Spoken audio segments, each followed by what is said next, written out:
예, 시편 제4권 90장 91장으로 가겠습니다. 예, 90장은 하나님이 사람 모세의 기도라고 되어 있는데, 예, 1절부터 가겠습니다. 주여, 주께서는 모든 세대에서 우리에게 거처가 되셨나이다. 산들이 생기기 전 주께서 땅과 세상을 조성하시기도 전 곧 영원부터 영원까지 주는 하나님이시니이다. 주께서 사람을 멸망으로 돌려놓으시며 말씀하시기를 너희 사람의 자손들아 돌이키라 하시니 주의 목전에는 천년이 단지 지나간 어제 같고 밤의 한 경점 같나이다.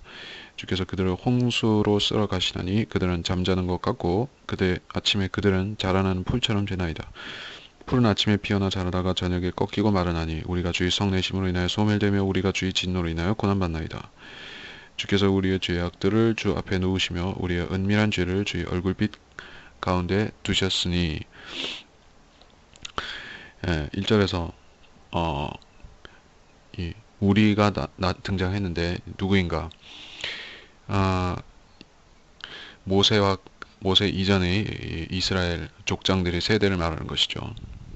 히브리서 10장 11절 그리고 14절에 나오는 그 족장들의 세대입니다.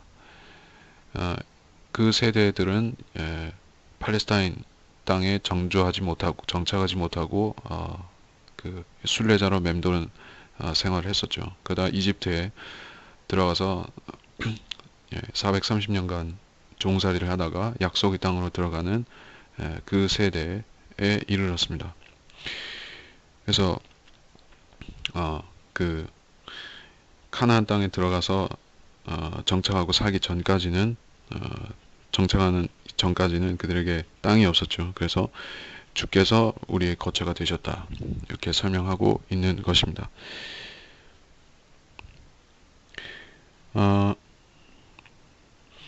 그리고 또 다른 의미로서는 이 지리적 의미로 설명한 것 외에 영적으로 말해서 하나님께서는 하늘과 땅의 창조주시고 그 안을 성령으로 채우고 계신 것이죠. 그래서 하나님께서 이 우주의 창조주라는 근거에서는 구원받은 사람을 포함해서 받지 못한 사람까지도 다 하나님 안에 살고 있는 것입니다. 그래서 그분의 자손일 수가 있는 것이죠. 모든 사람들이 그분의 자손이라고 말하는 것은 주님의 자녀 중 하나가 아니라 할지라도 자손일 수가 있습니다. 왜냐하면 하나님이 육신적으로 해서 하나님께서 아담을 창조하시고, 그러니까 아담의 씨가 하나님의 자손이라고 말할 수 있죠. 육신적으로는. 근데 영적으로는 하나님과 상관이 없죠. 영적으로 죽어 있기 때문에 거듭나지 못하면은 주님의 일부가 될 수가 없습니다.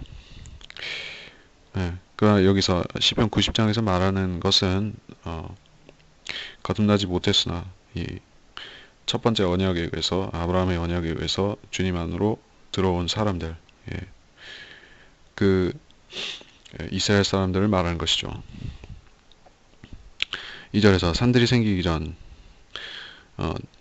첫 번째 창조가 있기 전에, 창조되기 전에, 땅과 세상을 조성하시기 전, 그것은 영원이었는데 창세기 1장 1절 이전에는 하나님 한 분밖에는 삼위일체 밖에는 존재한 것이 없었죠. 그래서 그것이 곧 영원이었다. 그런데 앞으로 또 영원이 오는 것이죠. 그때는 피조물들과 함께 또 영생하시는 것이죠. 영원히 계신 것이죠. 그래서 영원부터 영원까지, 성경은 영원부터 영원까지를 다루고 있습니다. 창세기 1장 1절 이전부터 계시록 22장 이후까지를 영원 전부터 영원 후까지입니다. 거기까지 주는 하나님이시니다. 이건 창세기 1장을 다루는 것이다 하는 것을 상기시켰습니다.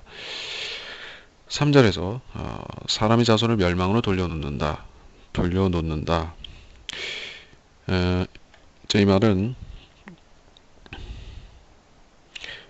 그들이 회개하고 바로잡을 수 있도록 그 멸망으로 돌려놓는다.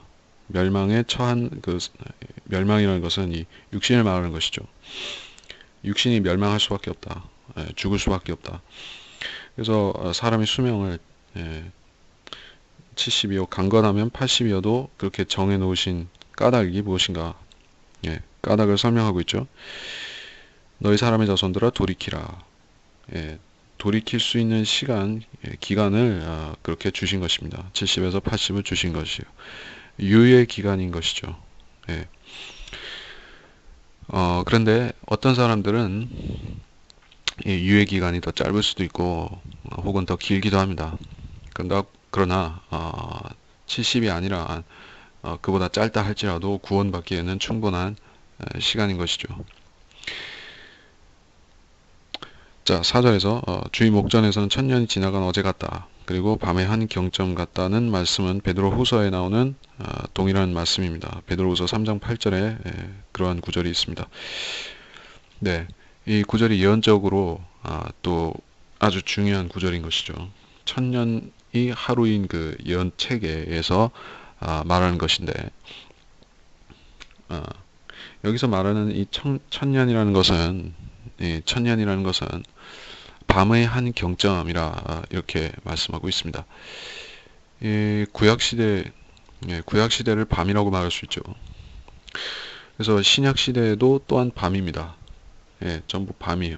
그러다가 의태양 예수 그리스도께서 땅에 오시면 그때부터는 낮이죠. 그러니까는 여기서 밤의 경점이라는 것은 아직 그 주님이 오시지 않았다는 것이죠. 지나간 어제 같다 이렇게 말씀하기 때문에 이 말씀하는 시점은 재림 이후에서 이렇게 말씀하신다는 것이죠. 그때를 과거를 돌이켜 보니 그때가 밤이었다 이렇게 설명하는 것입니다. 신약에서는 밤을 네 경점으로 구분하고 구약에서는 세 경점으로 구분합니다. 그리고 예표적으로 밤 제4경에 이것은 주님께서 이 폭풍우 속에서 갈릴리 바다를 건너오시는 그 사경을 말하는 것이요. 마태복음 14장 25절에 그것이 제4경에 재림하신다는 것입니다. 밤의 끝이죠. 새벽이고 또 태양이 떠오르기 직전을 말하는 것입니다.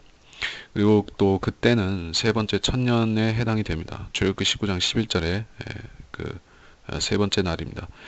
그리고 구약 시대에는 네 경점, 신약 시대에는 세 경점.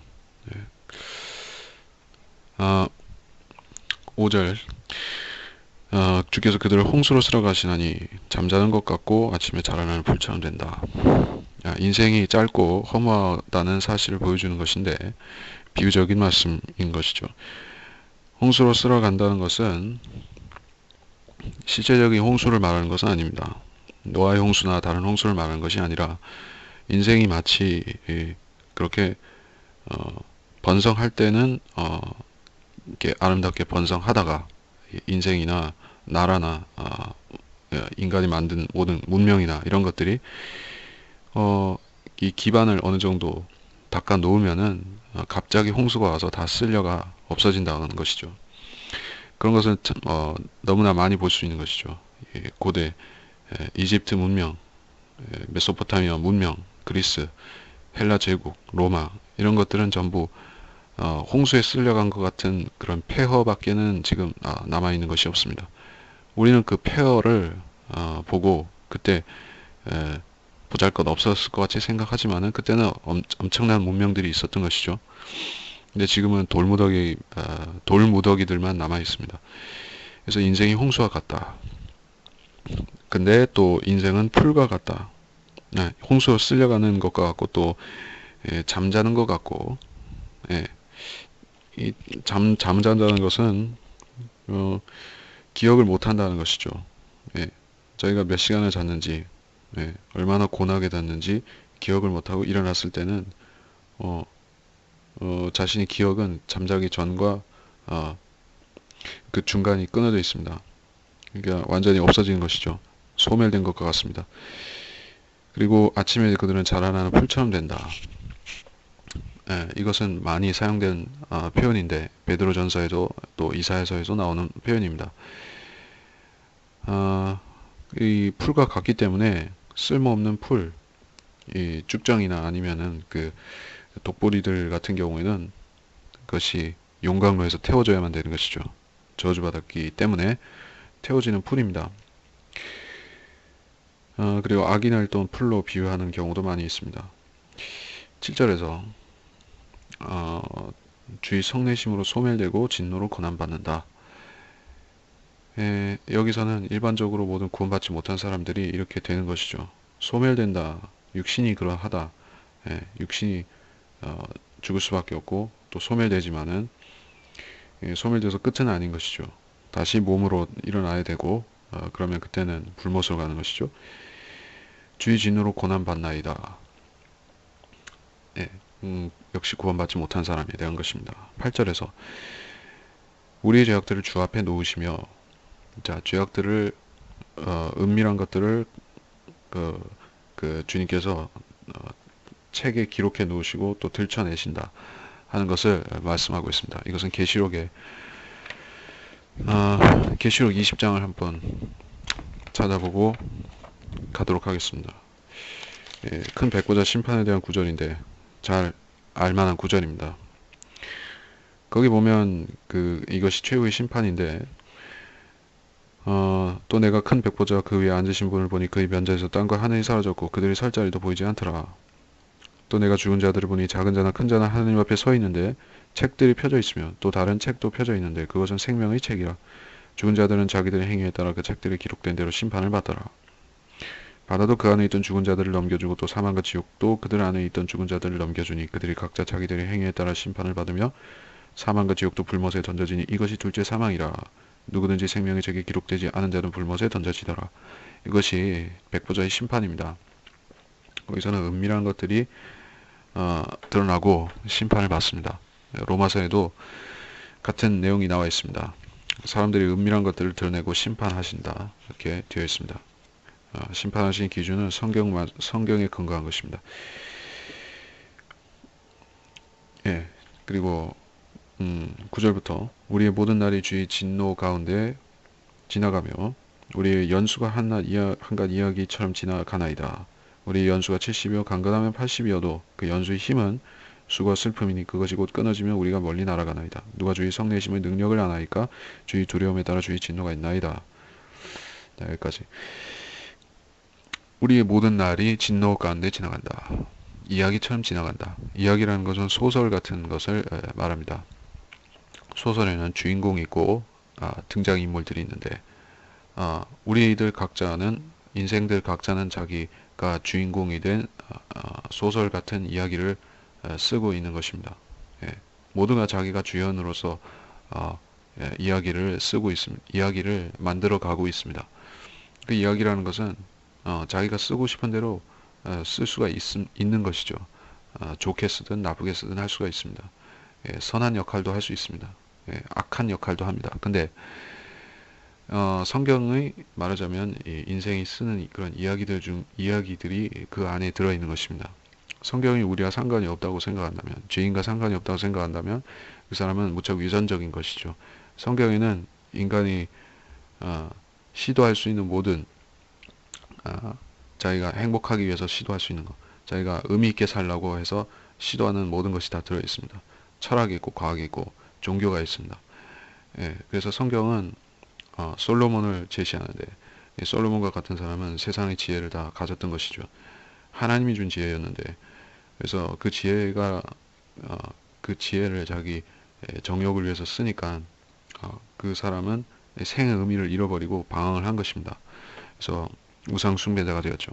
그런 이야기가 있고 이 줄거리에 따라서 사람들은 자기 이야기처럼 기뻐하기도 하고 슬퍼하기도 할 수가 있습니다. 왜냐하면은 그 사람들은 성경에 등장하는 그 사람들은 나와 똑같은 죄인들이고 나와 같은 문제를 가졌기 때문에 공감할 수가 있는 것이죠.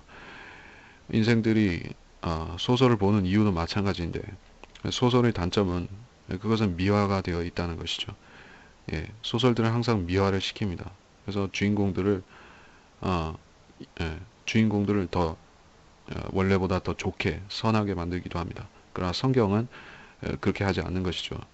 가장 위대한 사람들조차도 결함이 없는, 죄가 없는 사람은 전혀 없는 것입니다.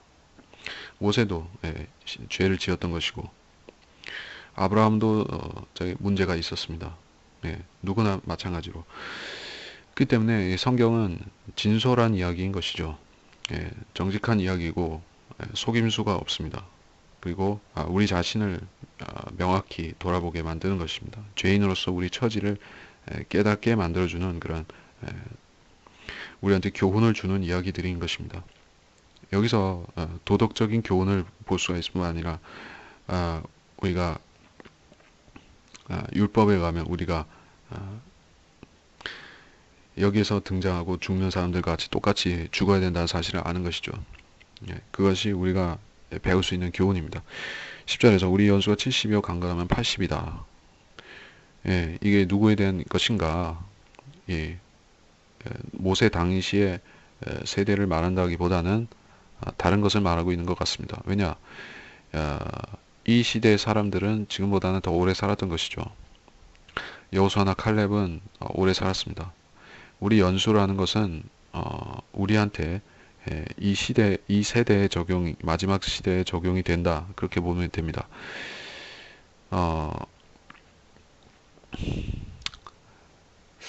그래서 그때 당시에도 다윗은 70세에 죽었던 것을 알지만은 이 홍수 이후에는 사람의 수명이 줄어들어서 점차적으로 70에서 80 정도가 되었습니다. 우리한테도 역시 마찬가지인 것이에요. 의학이 발달해서 수명이 90, 100으로 늘어날 것이라고 사람들은 생각을 합니다. 그렇게 될 거라고 믿지만은 하나님께서 정해 놓으신 한계는 이 80을 넘어가면 대부분의 사람들이 문제가 생긴다는 것이죠. 문제가 생기고 계속해서 또 새로운 질병들이 생겨나는 것이죠. 그래서 평균 수명을 깎아버리기 때문에 그렇게 무한정으로 수명이 늘어나지 않는 것입니다.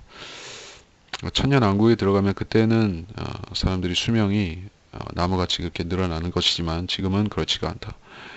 누구나 7, 80을 넘어가면은 문제가 생기다가 연약해지다가 죽을 수밖에 없습니다. 우리가 멀리 날아가나이다. 그러니까 우리 몸을 떠난다는 것은 확실히 안정된 상태가 아닌 것이죠. 사람이 몸, 혼, 영이 같이 있어야지 온전한 온전한 그 활동력을 갖고 살 수 있는 피조물이지. 이 몸에서 혼, 영이 분리가 되면은 그거는 부자연스러운 상태인 것이죠. 11절에서 누가 주의 성내심을 따라 누가 주의 성내심의 능력을 아나이까. 하나님께서 화를 내실 때 그 화를 내는 데는 인간은 화를 내면은 창조적인 화를 낼 수가 없습니다. 화를 낸다는 건 소모적이죠. 감정을 소비시키는 것입니다. 그러면서 파괴적인 그런 열매를 맺는 것이죠. 파괴와 또 소모를 가져옵니다. 사람의 진노라는 것은 균형 잡히지 못했습니다. 그러나 하나님의 진노라는 것은 선한 열매를 내는 것이죠. 그분의 주의 성내심은 능력을 가졌습니다. 사람을 회개시킬 수가 있습니다. 하나님께서 화를 내시면은 사람들은 회개할 수 있는 것이요. 하나님께서 죄인들에게 화를 안 내시면은 그것은 그 사람한테 죽으라는 선고가 되는 것이죠. 죄를 지어도 질책하지 않으시니까 괜찮은 줄 알고 죄를 짓다가 망할 수 있는 것입니다. 그러나 하나님께서 성을 내시기 때문에 그래서 이 죄인들이 때 맞춰서 회개를 하고 살 수가 있는 것입니다. 그래서 하나님의 진노는 진노를 감당할 역량이 있다. 하나님께서는 어떤 종류의 죄도 용납하실 수가 없습니다. 주의 두려움에 따라 주의 진노가 있다. 하나님을 두려워함은 이 성경에서 강조되는 덕목입니다. 그래서 그 주를 두려워하고 주 앞에서 두려워 떨라고 되어 있습니다. 경외함이라는 말은 경건한 두려움이라는 것인데 별도로 언급된 것이죠. 경외와 두려움은 다른 것입니다. 그래서 우리는 하나님을 경외할 뿐만 아니라 또한 두려워해야만 됩니다. 12절에서 그러므로 우리의 날들을 세도록 가르치시어. 여기서 날들을 센다는 것은 우리 인생의 남은 날들을 센다는 의미도 있겠지만 그 이상으로 우리가 쓸데없이 소모하는 날들이 있습니다. 하나님과 교제 가운데 있지 않으면서 소모하는 날들이 있습니다. 그 날들을 헤아려 보면은 그것은 우리한테 잃어버린 날이라는 것을 알 수가 있습니다. 그러니까 영적으로 우리가 하나님과 교제 가운데 있지 않은 날들, 거듭나지 않았을 때 살았던 날들은 우리한테 손실인 것이죠. 왜냐하면 거듭났을 때부터 그때는 우리의 날들이 다시 시작된 것입니다. 그리고 하나님 성령 안에 있었던 날들만이 우리가 의미 있게 살았던 날들로 하나님 앞에 기록이 되는 것입니다. 그 외에는 제외가 되는 것입니다. 그래서 우리 마음이 지혜에 이르게 하소서. 하나님과 동행한 날들, 성령 안에서 예수 그리스도와 동행한 날들이 우리한테 의미가 있는 날입니다. 그 날들을 계수하는 것은 지혜입니다. 왜냐하면 그 날들 때문에 우리가 상도 받기 때문에 그걸 기억하고 있어야 된다. 13절에서 주의 종들에 관해 돌이키소서가 나왔기 때문에 네, 이것은 우리한테 이걸 그리스도인한테 적용하면은 좀 어려운 것이죠. 왜냐, 이 주의 종들이라고 했기 때문에 환란 때 이 성도들과 관련이 있습니다.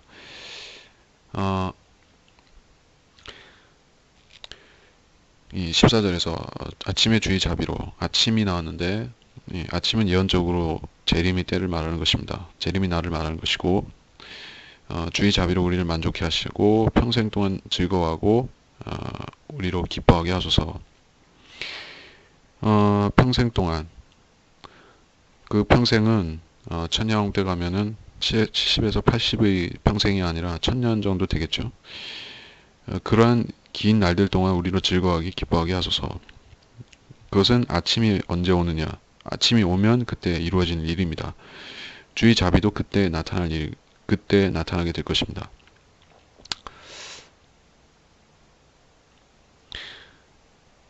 이스라엘이 곤고하게 된 연수가 나오는데 15절에서 주께서 우리를 곤고하게 하신 날수대로 또 우리가 악을 보았던 연수대로 우리로 기뻐하게 하소서. 그 연수는 지금 신약 시대부터만 해도 2000년이 되었고 구약 시대부터 시작하면은 거기에 600여 년이 더해지는 것이죠. 바빌론 포로 생활부터 계속 공고한 날들이었습니다. 악을 보았던 연수들이었습니다. 그것이 끝나면은 이제 평생 동안 즐거워하고 기뻐하는 그때가 오는 것입니다. 그래서 여기서 악을 본 연수는 2600년이 넘었다. 그리고 15절에서 곤고하게 하신 날수대로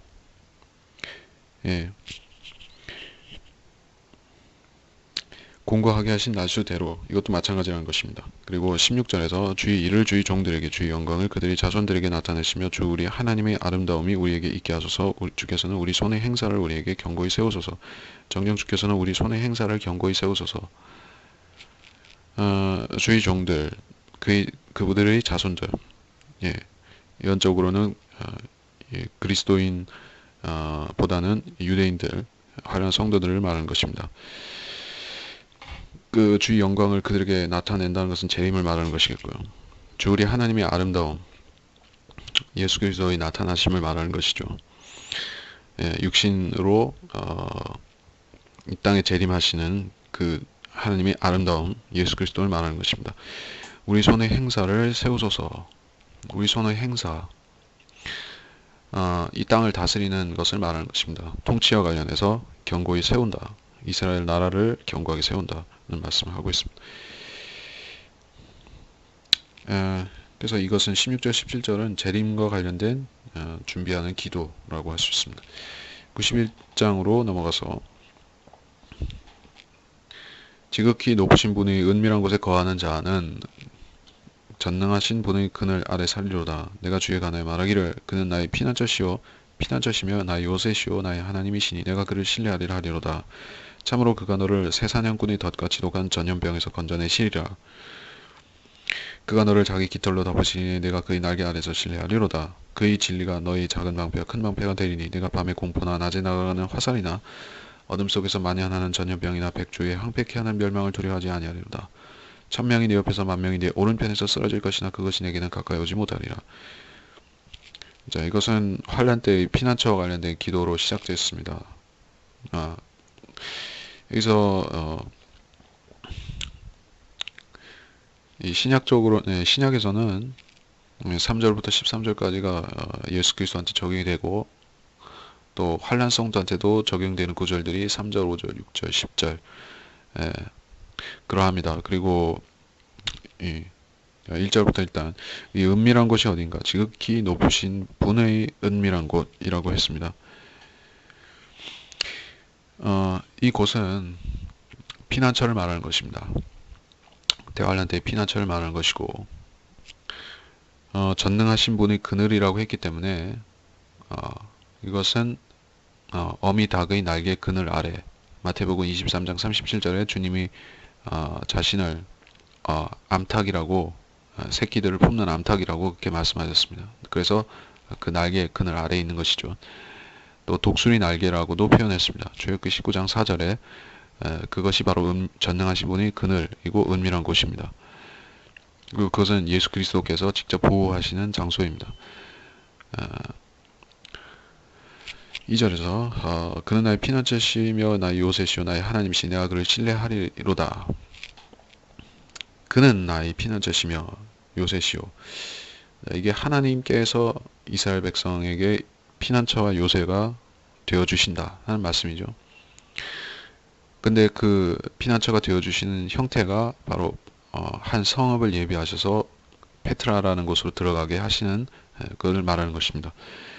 그러니까 이것을 영적인 피난처로서만 생각하는 것은 그 의미를 정확하게 구절의 의미를 정확하게 모르는 것인데 그래서 교회 영적으로 적용해서 우리가 예수 그리스도를 구원의 반석으로 신뢰한다는 그런 의미로 해석하는 것입니다.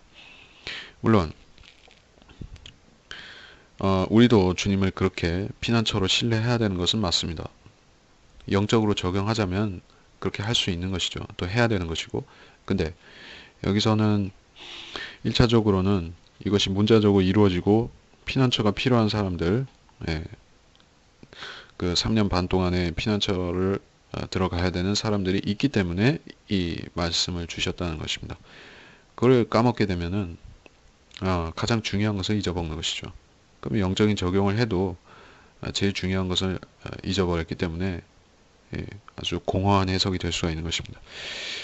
그리고 3절에 전염병, 새사냥꾼의 덫, 이것도 환란 때 이 성도들의 고난과 관련이 있는 것입니다. 새사냥꾼은 적그리스도 자체를 말하는 것입니다. 그래서 새를 사냥한다는 게 사실은 사람을 사냥하는 것이죠. 실제로는 그리고 마귀는 또 올무를 놓을 수가 있습니다. 이 새사냥꾼은 적그리스도다.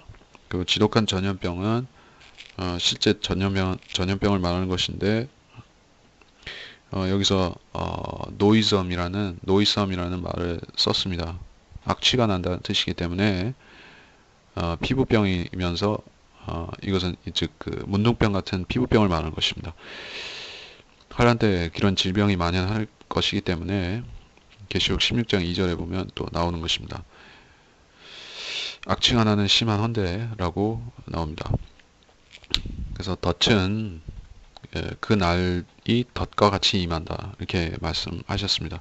누가복음 21장 35절에 그 날이 덫과 같이 임할 것이다. 새사냥꾼은 사람들을 쫓는 것이고 호세아서 9장 8절에 보면 그 거짓 선지자에 대해서도 새사냥꾼으로 말했습니다. 그러니까 적그리스도일 수도 있고 거짓 선지자일 수도 있는데 4절에서 그래서 이 지독한 전염병에서 건져내시리라 이는 3절의 이 내용을 어, 이걸 교리적으로 신약 시대에 적용하면 어떻게 되겠는가? 그러면 이 구절을 믿는다. 난 이 구절을 믿기 때문에 하나님께서 나를 지독한 전염병으로부터 보호해 주실 것이다. 라고 믿고 저 에볼라가 창궐하는 라이베리아에 들어가서 아무 보호 장구도 안 하고 들어가서 이렇게 이 구절 외우면 어떻게 됩니까? 에볼라 걸리는 것이죠. 아니면 나한자촌에 들어가서 이렇게 하면은 어떻게 되는 것이요? 예. 그러니까 이거를 이 신약 시대에 적용해가지고 어떤 병에서도 보호받을 수 있다. 이렇게 말하면 안 되는 것이죠. 그게 교리를 잘못하는 것입니다. 그러니까 은사주의 같은 경우에는 성경에서 오만 군데서 다 이런 것들을 찾아내가지고 다 자기한테 이렇게 해버립니다. 예. 그러면 그건 믿음이 아니라 그것은 진정한 광신인 것이죠. 성경은 교리적으로 먼저 누구한테 해당되는가 하는 것을 알아야 되고 그리고 우리가 영적으로 적용한다는 게 뭐냐 하면은 이게 1차적으로는 하나님께서 고난 중에 계신 고난 중에 있는 어느 시대 어떤 성도들이든 간에 주님께서는 신실하게 지켜주시고 보호해 주시겠다는 약속으로 받아들이는 것이죠. 우리한테 반드시 그렇게 해준다는 게 아니라 그런 신실하신 주님을 우리가 따른다는 것이요. 그걸로 해석해야지 이거를 우리가 지금 전염병으로부터 보호받을 수 있다. 그게 아닌 것이죠. 예, 4절에서 자기 깃털 하나님께서 하나의 독수리나 암탉이나 이런 새로 비유가 되었습니다. 그의 날개 아래서 그의 날개 아래서 신뢰하리로다. 예, 이것은 출애굽 때와 또 대환란 때 피난처가 마치 그러한 주의 날개 그늘이 된다. 예, 작은 방패와 큰 방패, 주님은 또 방패이신 것이죠. 예. 그리고 밤의 공포나 낮에 날아가는 화살, 밤의 공포. 예. 이게 밤이라는 것은 시대적으로 또 대환란이기도 하거니와 또 여기서 그 낮에 날아가는 화살, 이것도 실제적인 것이죠. 예, 어둠 속에서 만연하는 전염병. 예, 이집트의 그 10가지 재앙 중에서 그 어둠 흑암의 심판이 있었던 것 같이 또 어둠 이 해가 3분의 1이 침을 받아서 당해서 그 빛을 잃어버린 것이죠. 그러한 어둠 속에서 만연하는 전염병, 백주에 황폐케 하는 멸망, 이 메뚜기 때 재앙이 또 나타나서 백주에 그런 것들이 나타나면은 사람들이 기겁을 하는 것이죠. 육화된 마귀들이죠. 땅에 올라오는 것. 그것이 백주에 황폐케 하는 멸망. 그 외에 많은 그 멸망들이 나타나죠. 지옥과 사망이 땅에 입을 벌리기 때문에 그렇게 됩니다. 이거를 그리고 7절에서 1000명이 네 옆에 10,000명이 네 오른편에 쓰러지나 내게 가까이 오지 못하리라. 이거는 피난처에 있는 성도들한테는 진정 그렇게 되는 것입니다. 그들은 거기서 정말로 이 기적적인 보호를 받아서 이런 대환란의 재앙들을 그들은 받지 않는 것입니다. 이게 환란 중에 피난처에 있는 성도들이 받는 복이 은혜가 이런 복인 것입니다. 이 구절을 문자적으로 이 신약에 적용하면 어떻게 되겠습니까? 교회 시대에 우리한테 적용하면은 오해가 생기는 것이죠. 전염병이나 멸망을 두려워하지 않아도 되는가? 왜 전쟁 중에 이 7절을 적용하고 이 시편 이 7절을 91장 7절을 외우면서 1차 세계대전, 2차 세계대전 때 이러한 구절을 품고서 전쟁터에 나가면 안 죽는 것입니까? 죽을 수 있죠. 근데 은혜라는 것은 이 시대를 초월해서 시대를 초월해서 적용도 되는 것이죠. 은혜라는 것은 항상 있으니까. 하나님께서 정말 지켜주시고자 하면은 그런 사례들이 이 세계대전 1차 세계대전, 2차 대전 간에 많이 있었습니다. 이, 이 포켓에다가 이 신약 성경을 가슴에 있는 포켓에다가 넣어놓고 이 전쟁터에 나가서 이 총을 하필이면 거기 맞았는데 그 성경을 펴보니까 이 시편 어느 그 구절에 가서 멈춰 있더라. 예, 그런 간증들이 있죠. 그러니까 우리가 교리적으로 안 된다는 것이지 무조건 없다 그런 것은 아닙니다. 보호를 받을 수가 있는 것이죠. 그리스도인들은. 그러나 이렇게 무조건적인 보호를 받지는 못하는 것입니다. 근데 환란 때는 진짜로 이 피난처는 철저히 구별돼서 보호를 받습니다. 11절 이는 그가 너에 대하여 자기 천사들에게 8절부터 오직 내가 내 눈으로 보게 되리니 악인의 보응을 보리로다. 내가 나의 하나님이신 내가 나의 피난처이신 주 즉 곧 지극히 높으신 분을 내 처소로 삼았으므로 어떤 재앙도 내게 닥치지 못하며 어떤 전염병도 내 장막에 가까이 하지 못하리라. 이는 그가 너에 대하여 자기 천사들에게 명하시어 너의 모든 길에서 너를 지키게 하실 것임이라. 그들이 손으로 너를 받들어 내 발이 돌에 부딪히지 않게 할 것이요 내가 사자와 독사를 밟으며 젊은 사자와 용도 발로 짓밟으리라. 그가 나를 사랑하였으므로 내가 그를 구해낼 것이며 그가 나의 이름을 알았으므로 내가 그를 높이리라. 그가 나를 부르리니 내가 그에게 응답하리라. 고난 중에 내가 그와 함께 할 것이며 내가 그를 구해내고 그를 영화롭게 하리라. 내가 장수로 그를 만족해 하여 내 구원을 그에게 보이리라. 8절도 내 눈으로 보게 되리니 악인의 보응을 보리로다. 악인들이 이 시대에는 번영하지만은 대환란 때는 더욱 번영하지만은 재림 직전에 망하게 되는 것이죠. 재림 때 또 망하게 되는 것이죠. 그러면 그때 보응을 보게 되는 것입니다. 이 시대에는 악인들이 번영합니다. 그래서 우리가 이 약속을 무조건적으로 이 시대에 붙잡고 적용할 수는 없습니다. 예, 그리고 9절에서 피난처이신 주 지극히 높으신 분을 내 처소로 삼았다. 예수 그리스도를 말하는 것이죠. 예, 그래서 이것은 실제로 피난처도 말하는 것이고 우리가 이거를 영적으로 적용하면은 처소라는 것은 우리가 그 안에 머문다. 예수님 안에 우리가 머물고 우리가 그분이 우리 처소가 되신 것이죠. 예, 그렇게 적용을 하는 것입니다. 그런데 10절에서 어떠한 재앙도 내게 닥치지 못한다. 전염병도 가까이 가지 못한다. 이것은 우리한테 해당이 안 된다는 것이죠. 예, 계속 강조가 이런 전염병과 재앙으로부터 보호받는다.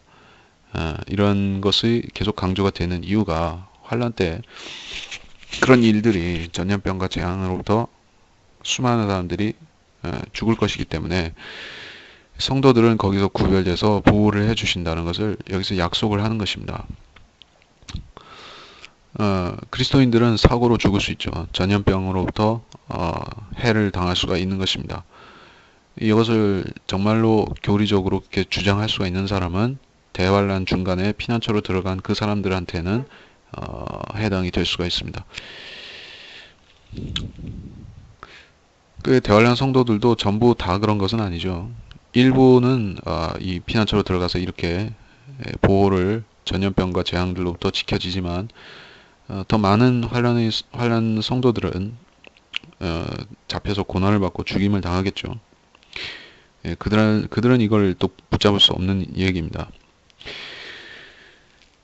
그래서 11절에서 이것은 또 그 신약에 나오는 구절인데 자기 천사들에게 명하시어 자기 천사들에게 명하시어 모든 길에서 너를 지키게 하실 것임이라. 이거를 사탄이 잘못 인용해서 주님을 시험했던 것이죠. 그래서 이런 일이 일어나는데 재림 때 천사들을 데리고 주님께서 오시죠. 자기 천사들, 그때는 구원받은 성도들의 군대가 되겠죠. 그래서 창세기에서 3장 2절에 보면 선악을 알게 하는 나무를 제외하고는 마음대로 먹으라고 했는데 그 마음대로를 없애버리고 구절을 바꿔놨습니다. 마귀가 그렇게 한 것이에요. 그래서 어느 때나라는 말을 거기다 집어넣은 것입니다. 그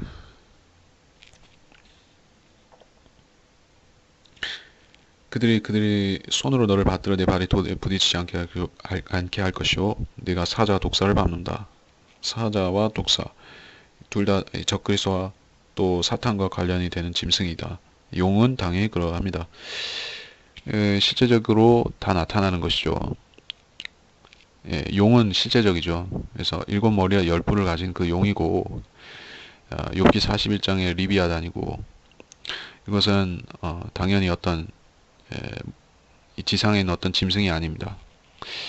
그리고 이 용이라는 존재는 또한 빛의 천사로 즉 사람 형상으로 나타날 수가 있고 그러니까 그 사람 형상으로 나타날 때 지금은 어떤 영적인 존재 천사같이 나타날 수 있지만 대환란 때가 되면 진짜로 사람의 모습으로 사람이 되어서 또 나타나는 것입니다. 그래서 이것이 적그리스도를 예표하는 말들이다. 사자와 독사, 젊은 사자와 용.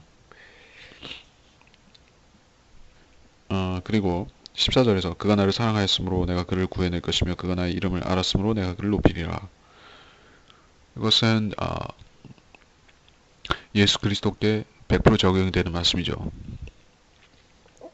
그를 구해낼 것이며 아마겟돈 전쟁에서 예수 그리스도께서 승리하시는 것을 말하는 것입니다.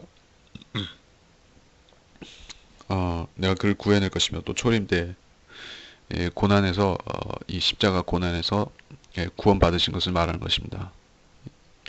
그리고 내가 그를 높이리라. 부활하셔서 셋째 하늘에서 아버지 오른편에 앉으시고 높임을 받으신 것을 말하는 것이죠. 그가 나를 부르니 내가 그에게 응답하리라. 응답하리라. 언제 응답하셨습니까? 그 십자가의 고난 받으시는 때는 응답하지 않으셨지만은 부활하신 다음에 응답하셨죠. 그리고 고난 중에 내가 그와 함께 할 것이며 내가 그를 구해내고 이것은 초림 때 이 갈보리 십자가에서 죽음으로부터 지옥으로부터 구해냄을 받으신 것을 말하는 것입니다. 내가 장수로 그를 만족해 하고 내 구원을 그에게 보이리라. 장수, 영원한 생명을 말하는 것입니다. 그리고 내 구원을 그에게 보이리라. 그래서 그 구원은 예수님께 전달되고 우리한테 전달이 되었다. 그것은 장수요 영원한 생명이었습니다. 이렇게 해서 이번 시간을 마치겠습니다. 그래서 여기서 우리가 90장에서 지나간 구절 중에서 우리 연수가 70이어 강건하면 80이어도 이 구절을 예언적으로 많이 적용을 합니다. 관심이 있는 구절이죠.